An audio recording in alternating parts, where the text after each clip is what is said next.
Throughout the history of the NBA, many great teams and players have taken center stage and competed in some unforgettable games. In many cases, rivalries were born that shaped the league for years to come and resulted in can't-miss matchups between legends of the game.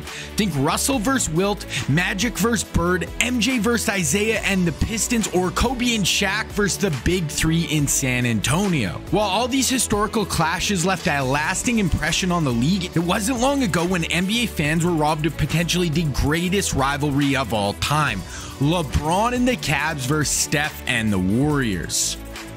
Now, decades before LeBron and Steph were even born, two of the best ever to grace the hardwood were out there developing the NBA's first meaningful rivalry. Throughout the 60s, Bill Russell and Wilt Chamberlain were the face of the league. They didn't need to generate an off-season income like the other players at the time. The NBA was near the bottom of the sports totem pole, but the matchup between the two of them was a guaranteed sellout at the Garden. Even though Bill and the Celtics got the best of Wilt and his teams in 7 out of 8 playoff series, including 2 final matchups, the rivalry flourished, with both players consistently showing out on the court. In 49 career playoff games against each other, Russell averaged 14.9 points per game, 24.7 rebounds, and 4.9 assists, while Wilt averaged 25 points per game, 28 rebounds, and 4.1 assists. 7 of those games came in the 69 finals. The tail end of that season marked Russell's last year in the league and Wilt's first as a Laker. The Celtics came back from a 3-2 deficit to secure Russell's 11th championship, putting an exclamation point on another chapter in the historic Lakers vs. Celtics rivalry. All in all, Boston and LA have tipped off in an incredible 12 final matchups over the years, 3 of which featured 2 bona fide Hall of Famers in Magic Johnson and Larry Bird. But their storied rivalry actually began in college when Magic's Michigan State Spartans took on Bird's undefeated Indiana State Sycamores in the 1979 NCAA championship game. The Spartans were ultimately able to secure the win 75-64, what remains the most watched college basketball game ever with more than 35 million viewers. That epic showdown set the stage for a series of battles between the two, which not only defined the NBA for a decade but transformed the game itself. Bird Celtics came away with a ring in the first title meeting that followed, but Magic and the Showtime Lakers won the next 2 in 85 and 87. In those 19 combined finals games against each other, Bird averaged 25.3 points per game, 11 rebounds, and 4.6 assists, while Magic averaged 20.7 points per game, 7.5 boards, and 13.5 assists. Beyond the ridiculous stats, though, the Magic-Bird rivalry generated much-needed buzz for the NBA and paved the way for fans to embrace another heated feud. In many cases in the NBA, personal rivalries give way to great friendships, but not when it comes to Jordan and Thomas. Their hatred for one another spawned from the infamous freeze-out of MJ in the '85 All-Star Game, and it only grew from there. But it was more than just a bitter feud between two of the GOATs. It was a ferocious rivalry between two Midwest cities, and it would manifest itself every time the two teams met in the playoffs. Led by Thomas, Detroit's Bad Boys era of basketball was responsible for the Jordan rules, a strategy used to limit the impact of MJ in games. In the early years of the rivalry, the brutal physical play worked as the Pistons knocked the Bulls out of the playoffs in 3 straight seasons, winning back-to-back chips along the way. Jordan would not be denied forever, though. In '91, MJ's Bulls made a statement by sweeping the Pistons in 4. Thomas and several teammates walked off the court moments before the game even ended, quite literally clearing the way for Jordan's first of 6 championships later that spring. The two superstars squared off 22 times in the playoffs, each as intense as the last, with Isaiah holding the overall edge at 12 wins with 10 losses. He retired in the heat of Jordan's prime in '94, so fans would have to wait a little bit for another great rivalry to come along, but eventually they got it in Kobe, Shaq versus Duncan and the Spurs. Beginning in '99, the Lakers and Spurs dominated the Western Conference for more than a decade. Between then and 2010, LA won a whopping 5 rings, while San Antonio countered with 4 of their own. And there were some memorable showdowns between the two along the way. Kobe and Shaq met Duncan and the Big Three 5 different times in the playoffs, with the Lakers taking 3 of those series. Adding to the rivalry's intensity was the Phil Jackson versus Greg Popovich dynamic, as both legendary coaches battled it out with their their teams. In those 30 playoff games, Kobe and Shaq combined to average 50.6 points per game, including 240-plus point efforts from the Black Mamba, while Duncan put up an incredible 25.2 points per game, 13.6 rebounds, and 4.2 assists. Aside from the Spurs, the Kobe-led Lakers also managed to reignite their rivalry with the Celtics for a brief period, as the two squads squared off in the finals in 2008 and 2010, with each winning once. However, the Magic vs. Bird days were the peak of the NBA, and the fans needed another equally compelling rivalry to take the league by storm. Enter LeBron James and Steph Curry. LeBron came into the league as the chosen one, the most exciting prospect the NBA had ever seen. Retire a GOAT or go down as a bust. Those were the two options. Now, a four-time NBA champ and the league's all-time leading scorer, it's safe to say he has lived up to the hype. But all of that success was not a given.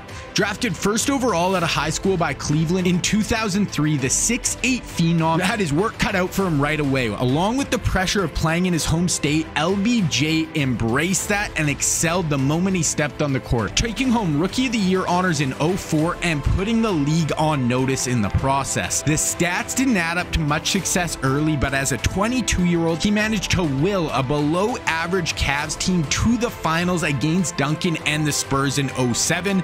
They did get swept, but the king had arrived and he was the face of the league alongside Kobe. It wasn't until the 2012 and 2013 seasons, after he had left Cleveland to team up with Wade and Bosh in Miami, that LeBron was able to rip the monkey off his back and reach the pinnacle of success. He led them to back-to-back championship runs, securing the league MVP and the finals MVP awards in both seasons. First finals matchup, a 4-1 win over KD and the Thunder. He averaged 28.6 points per game, 10.2 rebounds, and 7.4 assists. Then the following year, he averaged 25.5 points, 10.9 rebounds, and 7 assists in a classic 4-3 victory over San Antonio. At 28, he had cemented himself as an all-time great, but he had unfinished business in Cleveland. In 2014, after his fourth season in South Beach, LBJ decided to return home and join forces with Kyrie on the Cavs, setting the stage for a rivalry with a sharp-shooting guard out west.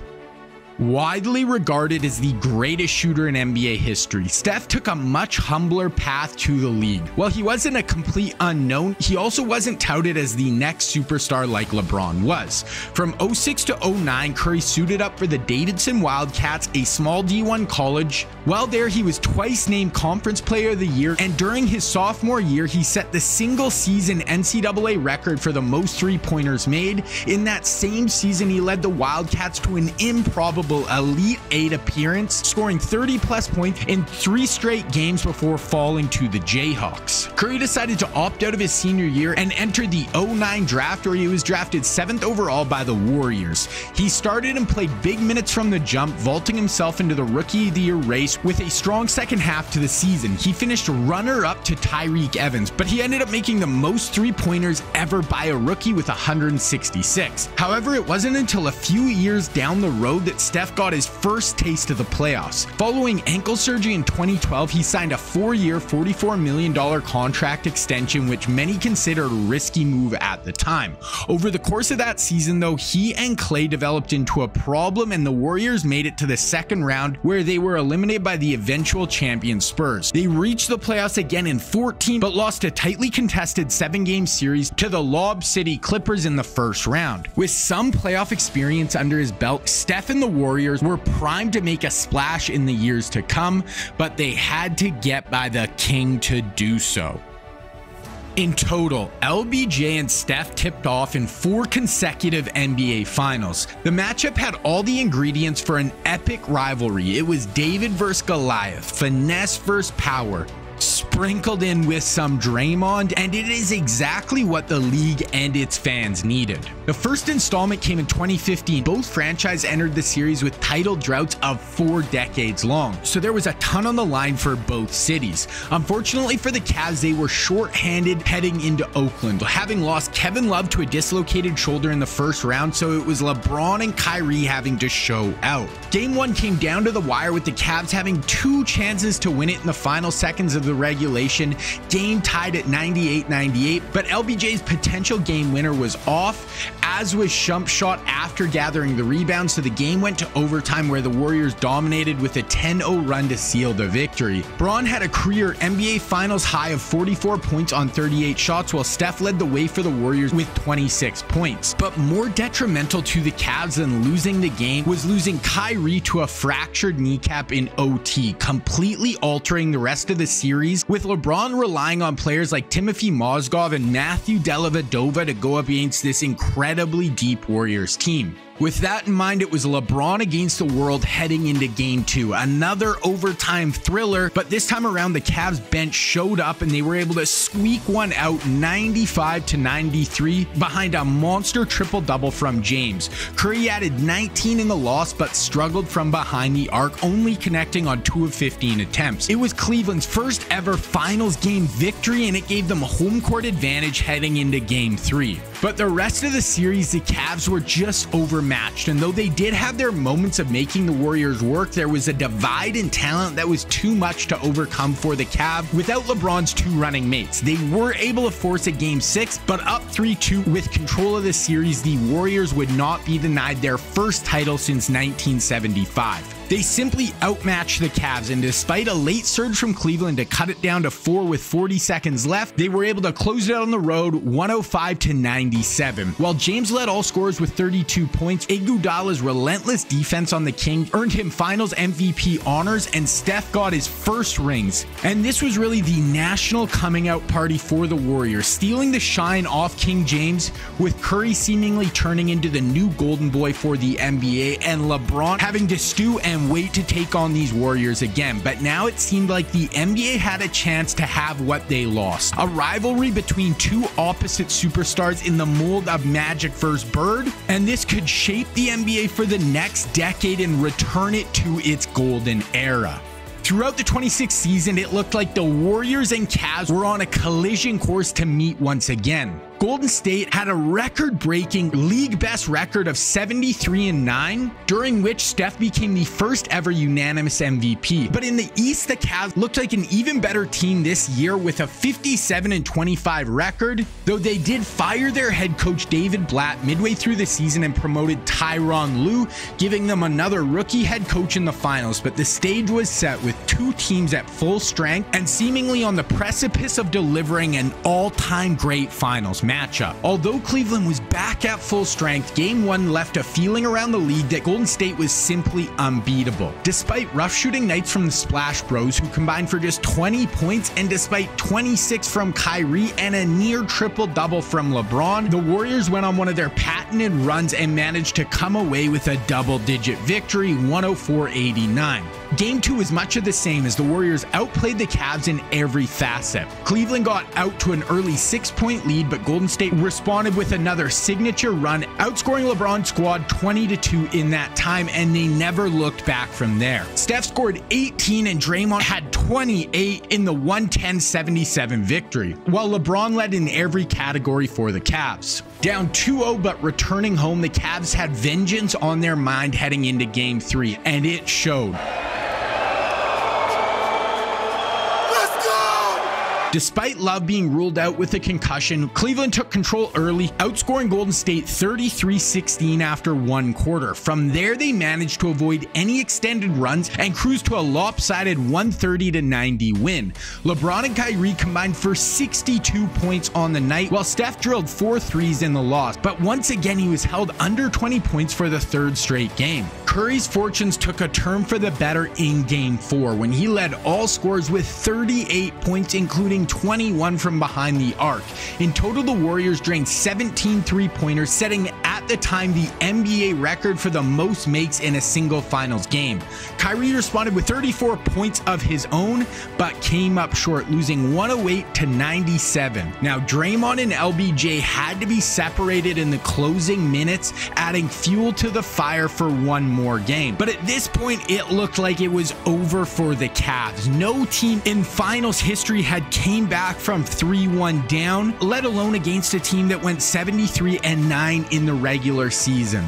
So it was now or never for this LeBron and Cavs team. Green was assessed a flagrant for his role in the altercation. It was his 4th of the playoffs, and that was an automatic suspension, and he was out for Game 5. But the Warriors still had the momentum as they tried to close out the series at home. But LeBron and Kyrie had other plans, as they both erupted for 40+ points on their way to a 15-point win, 112-97. It was an iconic performance by the duo, staving off elimination in a dominant fashion. To make the night even worse for the Warriors, Bogut went down with a season-ending knee injury in the second half, leaving a huge hole in their rotation. Still up 3-2 in the series though, the Warriors had a chance to clinch the title in Cleveland once again. However, like they did in Game 3, the Cavs came out on fire and never looked back.